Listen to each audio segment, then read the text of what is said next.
Un an après l'invasion de l'Ukraine par la Russie, le Fonds des Nations Unies pour la population met en garde contre les effets dévastateurs que la guerre continue d'avoir sur les femmes et les filles. Près d'un tiers de la population ukrainienne, soit environ 14 millions de personnes, ont été contraintes de quitter leur domicile.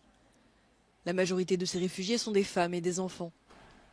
La guerre et les mouvements de population ont rendu les femmes plus vulnérables aux violences, notamment pendant l'occupation de certaines régions par l'armée russe.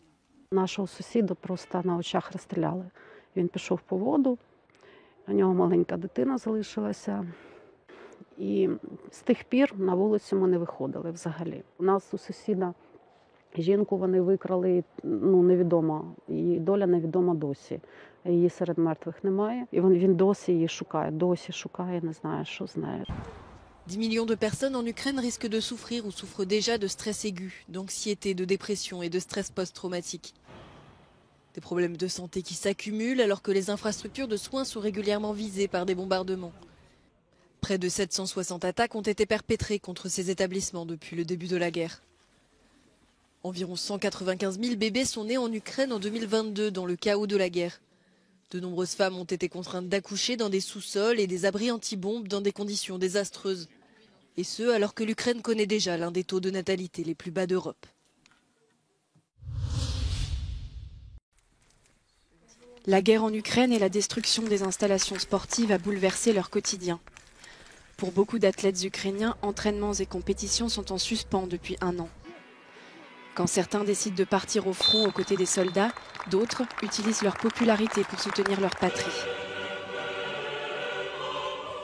Я знаю, що багато хлопців на передовій дивилися поєдинок, мені присилали відео, і я відсилав їм. Я знаю, що багато хлопців вболівали.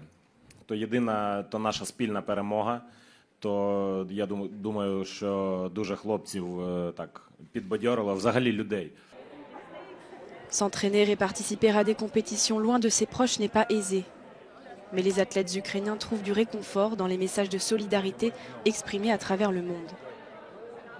It's really nice that every country, it's not almost, it's every country try to support us, try to write to some message to support for training camp, for ask what we can do for your family, and it's really nice to we are so far from Ukraine, but everyone tried to support and we are not alone here.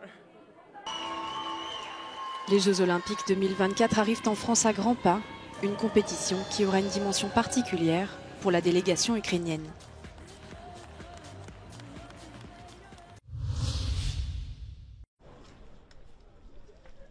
Un peu partout en Europe, le premier anniversaire de la guerre a été marqué par des cérémonies particulières. À Berlin, un char russe qui a été endommagé en Ukraine a été symboliquement entreposé juste devant l'ambassade de Russie.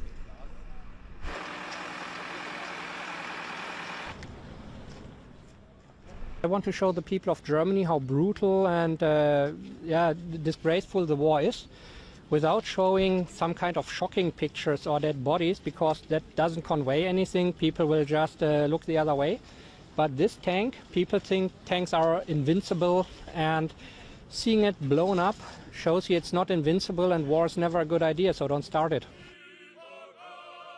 Dans le pays voisin de la Russie, la Géorgie, un temps de recueillement était organisé.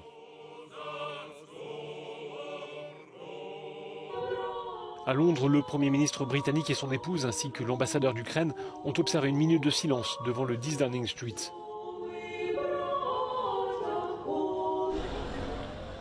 Le Portugal a également montré sa solidarité avec l'Ukraine. Le Parlement à Lisbonne a ainsi été illuminé aux couleurs ukrainiennes. Une minute de silence a également été observée.